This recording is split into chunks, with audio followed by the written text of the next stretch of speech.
News now.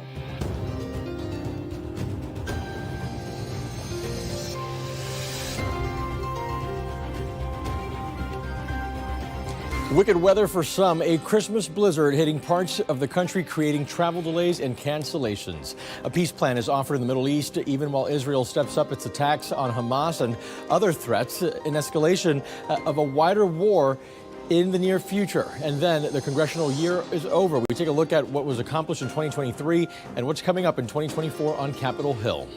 This is the National Desk, America's News Now. I'm Eugene Ramirez. It's a white Christmas for parts of the country. Snow falling right now in the Rockies, the Plains, and the upper Midwest as a Christmas blizzard hits the middle of America. Some areas of South Dakota could see a foot of snow, according to the National Weather Service. Nebraska and Kansas also expecting several inches of powder combined with heavy winds in excess of 50 miles per hour. It's expected the storm will continue through tomorrow. And this mixture of wind and snow already causing some disruptions out on the roads and up in the air. These are pictures out of Nebraska where you see a couple of semi-trucks that slid off the road early this morning and in the afternoon on I-80 there due to the slick conditions on the roads. Meantime, more than 150 flights have been canceled so far within, into, or out of the country. Flight tracking website FlightAware also reporting that there have been more than 2,000 delays across the country, and that could start to impact those traveling tomorrow, the day after Christmas. AAA projecting 7.5 million air travelers this holiday, the highest number ever. And right now, Florida police are searching for this man. He's wanted in connection with a Christmas weekend shooting. There he is there inside a mall that left one dead and another injured. Police say 39-year-old Albert J. Shell Jr. opened fire inside the Paddock Mall Saturday with a family inside doing some last-minute shopping there on a day that experts say could be the second only to Black Friday as far as traffic. One person was killed, another shot in the leg, but is expected to survive. At the same time, police searching for another man. They say he tampered with evidence by taking the shooter's red hat from the crime scene, a hat that may contain some valuable DNA evidence. Police also recovering the gun there. They believe that was used in the shooting. They've also offered a $5,000 reward for information that leads to the arrest of the suspected gunman. Any new details that come out today, we're going to make sure to bring that to you right here from the live desk at the National Desk. Meantime, police are interrogating multiple people detained after a fatal shooting in a Colorado mall. It happened on Christmas Eve, late afternoon. 3 people shot, 1 person dead. Authorities believe a disagreement between 2 groups led to that shooting, and police seek to see if the shooter is among those in custody now. A plan for peace. Egyptian officials working alongside Qatari negotiators have floated a plan to end the war between Israel and Hamas and to create a new Palestinian government to lead both Gaza and the West Bank. While the plan has been offered to both Israeli and Hamas officials, it is said to be preliminary and will be amended. For starters, Egypt proposes up to 2 weeks cessation of all fighting there, where Hamas would release 40 to 50 hostages in exchange for Israeli-held prisoners, and then allow for the negotiation to release the remaining hostages for the ending of all warfare there. Egypt and Qatar would then also work with Palestinian authorities, including Hamas, to establish a new government until new parliamentary elections could be held in the future. The Israel War Council did meet to discuss the proposal, although Prime Minister Benjamin Netanyahu vows to expand Gaza operations and says the war isn't close to being finished. Israel has maintained that they will meet their objectives, which includes the elimination of Hamas leaders in Gaza. Hamas then rejected the plan outright, as reported by ABC News. Hamas, along with the Islamic Jihad, refused to give up any of the authority they hold over the Gaza Strip. Meantime, on Friday, the UN Security Council passed a vote that demanded that Hamas release all of their hostages immediately, and no hostages were returned to Israel over the weekend. Israel now stands on high alert as Iran vows to that Israel will, quote, pay the price after the Israeli Air Force struck in Damascus, Syria, killing Revolutionary Guard senior commander Sayed Razi Mousavi. This is the highest-ranking Iranian official killed since Qasem Soleimani was taken out by American forces. It's not known if the strike is related, but U.S. officials believe that Iran may have targeted an Israeli-affiliated merchant ship with a missile attack over the weekend. The vessel was targeted off the coast of India in the Arabian Sea.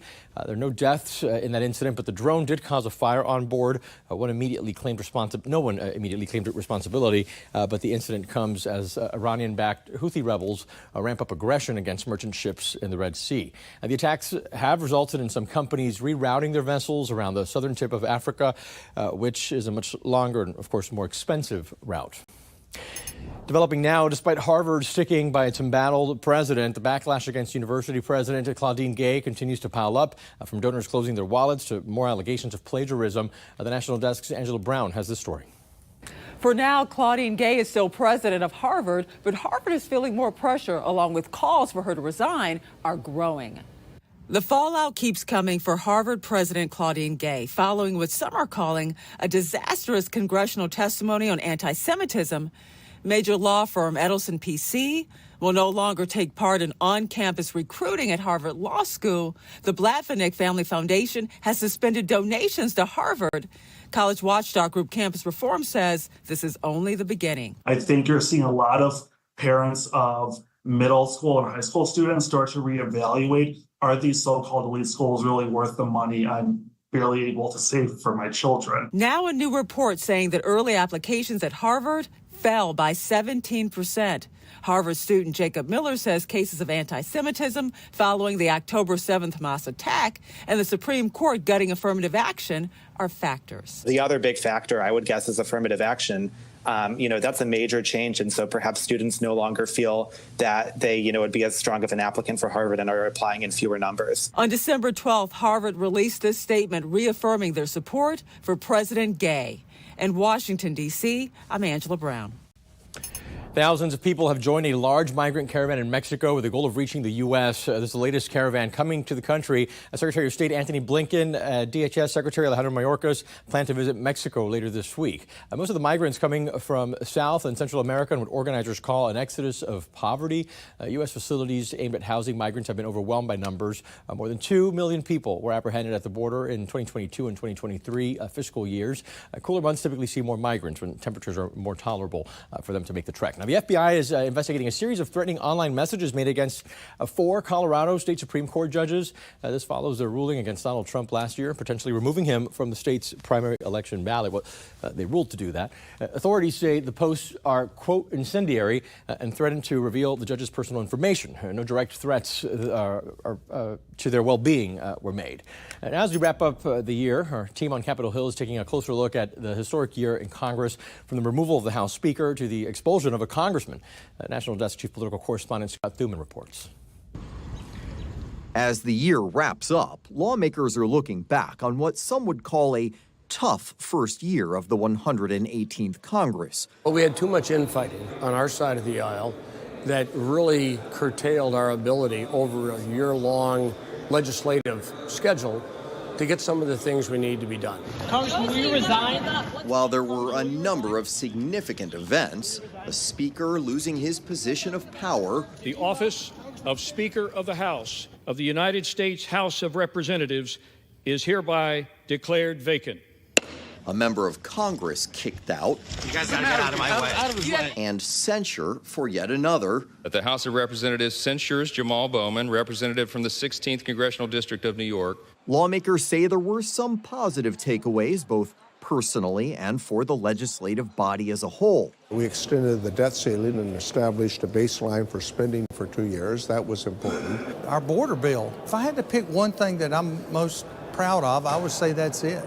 Despite division on issues like immigration and health care, there are members who say bipartisanship still exists, even when it doesn't seem like it. There's a lot of legislation we introduce pretty regularly that gets passed quietly. Sadly, all the major pieces of legislation, what's going on the border, what's going on in Ukraine, what's going on with government funding, drowns it all out. I'm an optimist, or I wouldn't be in this business. You have to pick your battles. But going into 2024, the vast majority of Americans continue to be disappointed with Congress's job performance. A recent Gallup poll shows just 15% of voters approve of the job their representatives and senators are doing, with a whopping 82% disapproving. Lawmakers are gearing up for a busy year ahead, including negotiations to avoid a government shutdown in the coming weeks, and of course, the November elections. In Washington, I'm Scott Thuman. And coming up here in the National Desk, there's still a lot left for Congress to do before the elections next year. We're going to take a look at what could be a very busy 2024 on the Hill. And Pope Francis addressing thousands of people at the Vatican today. Just what was his Christmas message to the world? And then it's the happiest time of year for some, but for others, how do you cope if you have the holiday blues? We're back in 90 seconds.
This morning at the Vatican, Pope Francis delivering a message of peace on earth for his Christmas speech. Some 6,500 onlookers watching there at St. Peter's Basilica, St. Peter's Square. Pope Francis expressing his heartfelt concerns regarding the continued conflicts. Our brothers and sisters who are suffering because of war. Let's think of Palestine, Israel, Ukraine. Meantime, in Bethlehem, the birthplace of Jesus Christ, Christmas holiday celebrations canceled due to the war in Gaza. Nearly 70% of the town's economy comes from tourism, much of that during the holiday season. Well, tourism to Israel is down, of course. Many airlines have canceled flights to the country, and local officials say more than 70 hotels were forced to close, leaving thousands of residents there without work. Both chambers of Congress set to have a busy start to the new year when they're back in session. Chief Political Correspondent Scott Thuman has a look at things lawmakers need and want to get done in what's shaping up to be a pivotal election year. After wrapping up a rocky 2023, there are a number of issues lawmakers hope to tackle in the new year. The biggest issue that I hear on the campaign trail is the border. We have not passed the critical support for Ukraine, for Israel. But one of the first on their to-do list, keeping the government open. Congress has until January 19th to agree on legislation to avert a partial shutdown. That's when funding for executive departments like Transportation, Veterans Affairs, and Agriculture expires. Other funding, including the defense departments, runs out 2 weeks later. And with a $34 trillion national debt, many members believe Congress needs to get its fiscal house in order. The economic situation with inflation and cost of goods and grocery store costs and gas is a situation that needs to become more controlled. And we can do a part of that here in the United States Senate and in Congress by reining in our spending. Another concern, the crisis at the southern border. More than 2.4 million people were apprehended in fiscal year 2023, the third record-setting year in a row. Right now, it's costing the American taxpayer about $451 billion a year to take care of all these. It's kind of funny how some of these mayors and some of these cities are starting to wake up. House Republicans will also carry over a number of investigations into the new year, including the impeachment inquiry into President Joe Biden over his family's business dealings, particularly those of his son Hunter. Democrats, though, feel attention should be elsewhere. We got problems with infrastructure, problems with health care. The rest of the world is looking to the U.S. With the House and Senate majorities up for grabs, as well as the White House, a lot can happen between now and the November elections. In Washington, Scott Thuman for the National Desk. Also on Capitol Hill, it's not just Santa who's on a naughty list. One senator made her own, who has a naughty list, I should say. One senator making her own with a focus on federal agencies and just how much of the workforce has returned to the office in this post-COVID era. National correspondent Christine Frizzell caught up with Senator Joni Ernst to discuss, and what she found may surprise you. It was a picture worth 1,000 words. A federal worker bragging on Instagram, quote, "my office for the next hour," showing himself teleworking in the tub. The employee, a team leader in scheduling appointments for the Atlanta Veterans Administration, which has some of the worst wait times in the country. One veteran in the midst of a mental health crisis called 10 times over a 3-month period and could not get the care she needed. We caught up with Senator Joni Ernst in her Capitol Hill office, where she showed us her naughty list of government agencies with the lowest rates of in-office workers. Top of the naughty list, we have Housing and Urban Development and the Social Security Administration. The Social Security Administration recently came under fire for $23 billion in overpayments, with average wait times for callers of 36 minutes.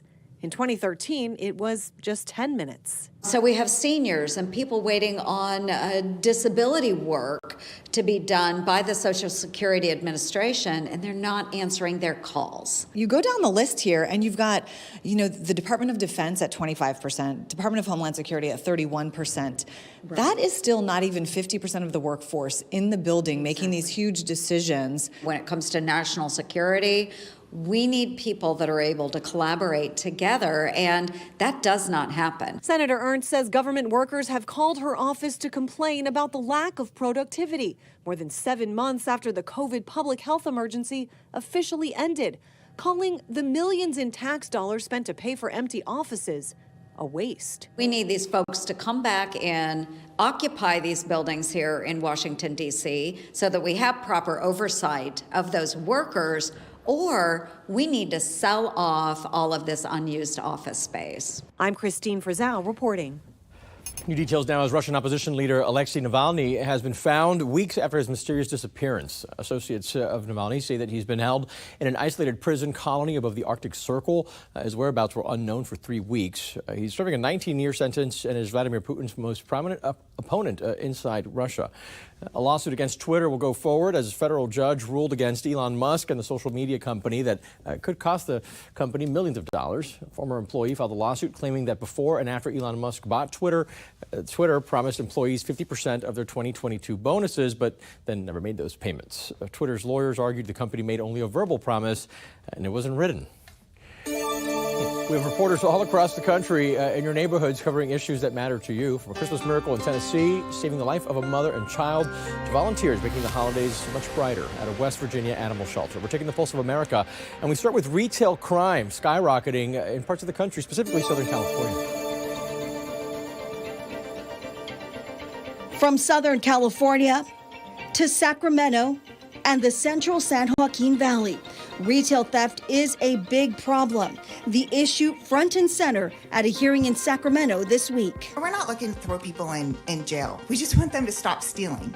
What started as isolated instances of individual shoplifting has now grown into organized mobs with targeted assaults on retailers spanning from luxury to daily needs. And data shared by the Public Policy Institute of California shows commercial robberies and burglaries were up in most of the state's largest counties between 2019 and 2022, with Fresno County seeing the biggest jump.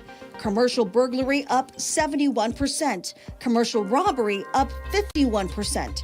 Those two involving thefts of more than $950 worth of merchandise. Local leaders say our location and proximity to highways part of the reason. What impacts the county impacts the city, and vice versa. Not only do they go in there, steal the items, but then they set up, like a Facebook marketplace and try to boldly, sell them on social media. And we've actually made some really good buzz using social media.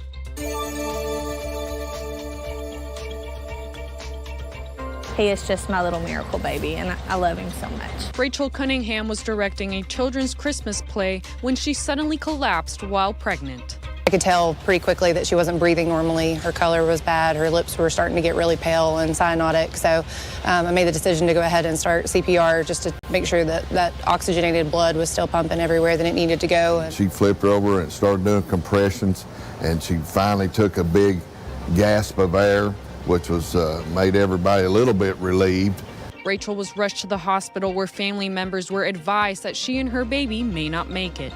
After an emergency C-section and several days at the hospital, Rachel and her baby made it out healthy and safe, but not without a scare. To wake up and be missing 3 days of your life, and in that was a major life event of having a child, that is a very scary thing.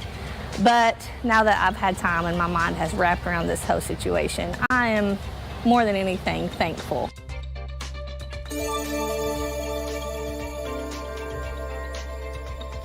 Christmas dinner, stockings, and long walks for the dogs at the Boone County Dog Pound. But the main purpose today, exposure, to show the community the adoptable dogs and even the pound that organizers say some don't even know exists. We're limited on space, so when we get at capacity, it's hard for us to do our job and go out and get the animals that we need to pick up, and the stray animals, and stuff like that. So it's we got to have a constant turnover to make that process work, so we're hoping by spreading awareness today, it'll help with that. Back in the fall, Sheriff Chad Barker wanted Sean Bowles, the pound's employee, to become a humane officer. In that deal with the county commission, the sheriff's department also took charge of the pound that had belonged to the county commission. He says it has helped having a humane officer to handle the multiple animal complaints they get a week. It's tough, so we're getting a handle on that, but like I said, he does a great job, and we're just trying to really spread awareness today. That's the other part, one is promoting the animals we have here, but the other part, I think, is bringing awareness to responsible pet ownership. Coming up here on the National Desk, while for some the holidays are merry and bright, it's not true for everyone this season. What do you do when faced with grief on the holidays? Up next on the National Desk.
The holiday season is filled with gifts and joy for many people, but for some, it's also a sad time, a reminder of somebody who's passed or the loss of a job or whatever other emotional issue somebody might be going through. Janae Bowens shows us what you can do to help cope with grief during the holidays.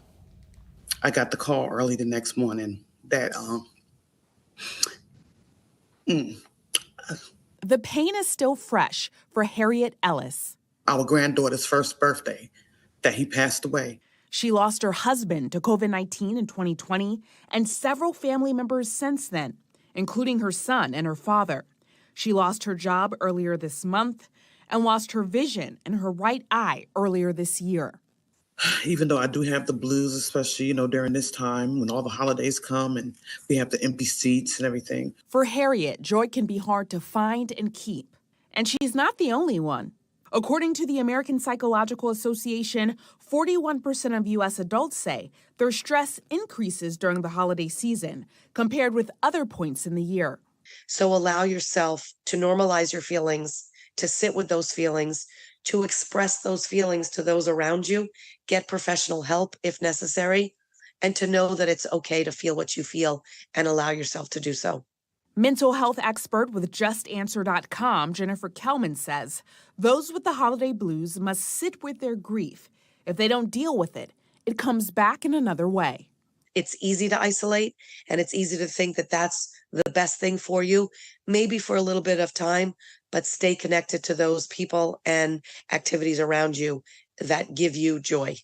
Even though Harriet admits it's a tough season. I have my grandchildren. I'm glad that I still have the health and strength and the faith that I'm able to raise them. They're 7 and 10. So even though this is very, very hard, you just take one day at a time and just thank God that you're still here. She says she still has a lot to be thankful for. In Washington, I'm Janae Bowens. And coming up, it could be a gift of a lifetime for someone and a possible Christmas Day record. We're going to explain right after this.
The Christmas Day jackpot up to an estimated $638 million, a cash value of just over $321 if you take it all at once. The drawing of that jackpot set for Monday at 10:59 p.m. Eastern Time. Only 3 Powerball jackpots have ever been won on Christmas. The most recent Christmas Day win was in 2013, 10 years ago, when a player from Missouri claimed just over $71 million. That's going to do it for this edition of the National Desk. Join us again this evening for the evening edition of the National Desk. I'm Eugene Ramirez. Thanks for watching.